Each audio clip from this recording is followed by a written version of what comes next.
Howard ইউনিভার্সিটির সহকারী অধ্যাপক, তার সাথে আমার কথা হয়েছে। তিনি জামাত, তিনি শিবিরের সাবেক সভাপতি। তিনি আমাকে বলেছেন যে ধরেন প্রথম আলো ডেইলি স্টার যেটা ভাঙা হয়েছে সেটারও তিনিও সমালোচনা করেছেন, কিন্তু তার পেছনে একটা আদর্শিক কারণ আছে। ভারতীয় আধিপত্যবাদ, সেটির বিরোধিতা করে এটি ভাঙা হয়েছে বলা হয়েছে। না, তো এটার সাথে আমি একমত না। কি কারণে? আপনি ভারতীয় আধিপত্যবাদের বিরোধিতা করতে গেলে আপনাকে আরো 10টা প্রথম আলো তৈরি করেন। একটা বিল্ডিং ভেঙে ভারতীয় আধিপত্যবাদের বিরোধিতা করা যায় না। আপনি আবার দেখেন 32-এর সাথে ভারতীয় আধিপত্যবাদের কোনো সম্পর্ক নাই। 32-এর সাথে সম্পর্ক কি? আমার দেশের স্বাধীনতার সার্বভৌমত্ব। আর প্রথম আলো, ডেইলি স্টার, উদীচী, এগুলো কি? এগুলো একটা প্রতিষ্ঠান। তারা তাদের কি মত প্রকাশ করতেছে, সে মত প্রকাশকে আপনাকে কি করতে হবে? সম্মান দিতে হবে। সেটা হলো ভারতের পক্ষেও। আপনি আপনার মতো আরো 10টা পত্রিকা করেন না কেন? এটা না, আমি আপনাকে ভোটের আগের দিন রাতে যেভাবে মিডিয়া কু হলো, আমি এখন যে সব মিডিয়াতে ভাঙচুর চালাবো না। আপনি মিডিয়া করেন, এটা আপনার ব্যর্থতা। আপনি মিডিয়া কুটা কি কি করতে পারেননি? আপনি কোনোভাবে প্রোটেস্ট করতে পারেন? আপনার নিজের বাংলাদেশ জামাতে ইসলাম গত 1.5 বছরে একটা মিডিয়া সেন্টার চালু করতে পারেন, এটা বাংলাদেশ জামাত ইসলামের ব্যর্থতা। কিন্তু এই কথা আমি বলবো না যে গাজী টিভি, জি টিভি করছে বা সময় টিভি, এগুলো সব মিডিয়া কু করছে, অথবা এগুলো ভেঙে ফেলে দেয়। ভেঙে ফেলতে কি লাভ হবে?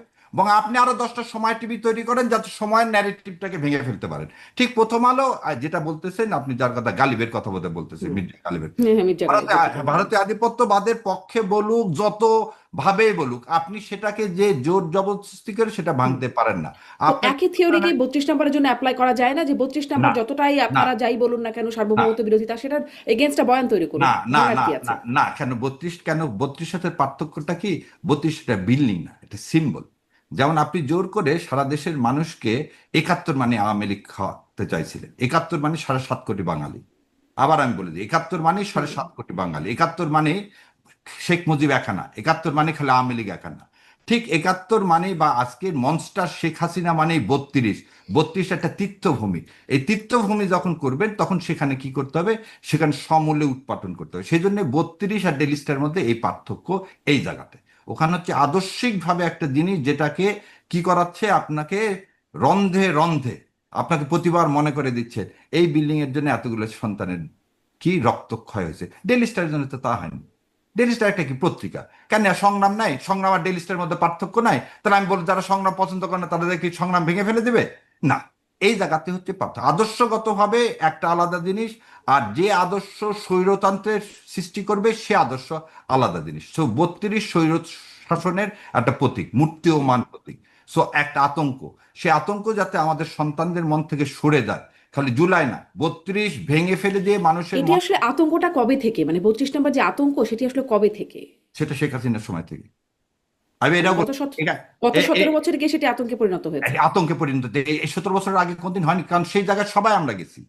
32-কে সবাই গেছে। 32 কোনদিন একটা ফ্যাক্টর হয়নি স্বৈর শাসকের, মূর্তিও প্রতীক হয়নি সবাই, এবং নিন্দা করছি যে যেভাবে হোক, বঙ্গবন্ধুকে বলেন, শেখ মুজিবুর রহমান সাহেবকে বলেন, কোনো পরিবারকে এভাবে হত্যা করা কেউ কোনদিন সমর্থন করতে পারে? পারে না। এটা একটা ছোট বাচ্চাকে হত্যা করা কোনোদিন সমর্থনযোগ্য না। সে যত বড় স্বৈরাচার হোক, তাকেও আইনের হাতে নিয়ে আসতে হতো।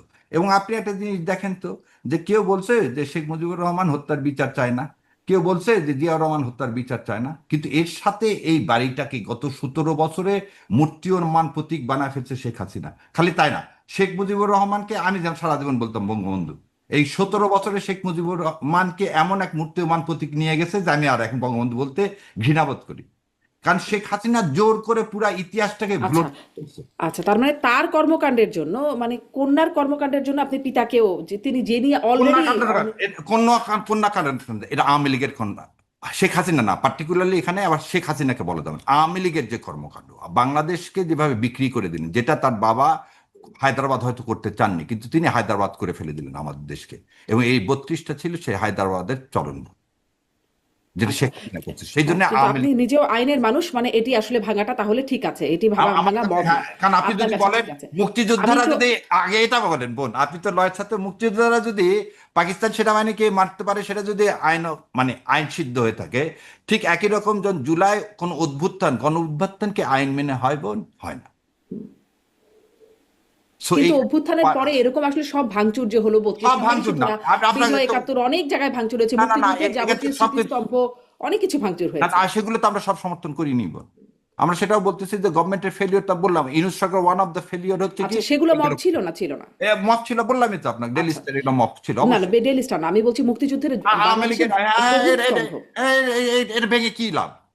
আপনি হুম। সরকারি ভাবে সরাবেন, দেন একটা জিনিস আবার আবার একটা কি এখানে বলেন 32 শেখ মুজিবের এই যে ক্ষোভ, এ ধরে নেন আপনি প্রাইম মিনিস্টার অপোজিটে, আপনি শেখ সাহেবের বঙ্গবন্ধুর ইয়া করছিলেন না, আপনি সাদ্দামের ইয়েটা মনে করেন তো, ইরাকে যখন সাদ্দাম, ইরাকের পতন হলো তখন সাদ্দামের বিরাট একটা স্ট্যাচু ভেঙে ফেলে দেওয়া হলো না?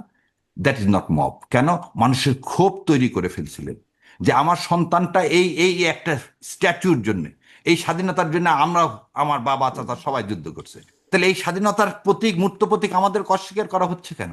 তখন এই ক্ষোভ থেকে ওই জিনিসটা করা হয়েছে। ওটার সাথে আবার কারো বাড়ি ঘরে আগুন দেওয়া, ওটাকে একসাথে করা যাবে না। সেখানেও তো কারো না কারো ক্ষোভই আছে। আজকে যদি কথা বলতে বলেন, আপনার বিরুদ্ধে অনেকের ক্ষোভ আছে, হয়তো আমার বিরুদ্ধেও আছে। আছে, সে কিন্তু হ্যাঁ, ক্ষোভটা রাষ্ট্রীয় পর্যায়ে যে যখন দেশ বিক্রি করে দেওয়া হবে, ওই পর্যায়ে নিয়ে গেলে আমাকেও সাফার করতে হবে। জি, যেমন আমি আজকে একটু জুলাই আবু আলম সনদে শরীফ যদি খানের বিএনপি ব্যাখ্যাও একটু। না করে, বিএনপি যদি জি, জুলাই সনদ বাস্তবায়ন না করে, বিএনপি উইল সাফার ইনডিড। তাহলে তাকেও বিএনপি এরকম যদি শিকার জুলাই, হতে পারে। সেখানে বিপ্লব হয়, প্রতি বিপ্লব অবশ্যই হবে। এবং জুলাই সনদে যে টালবান, এই যে যেমন আজকে হুম। প্রথমে শুরু করতে বললাম যে ইনকলাবি শব্দগুলোকে ইউজ করা হচ্ছে জুলাই সনদ বাস্তবায়ন না করা, তার কনসিকুয়েন্স ফেস করতে হবে, তখন আপনি বলতে পারবেন না এটা আবার মব।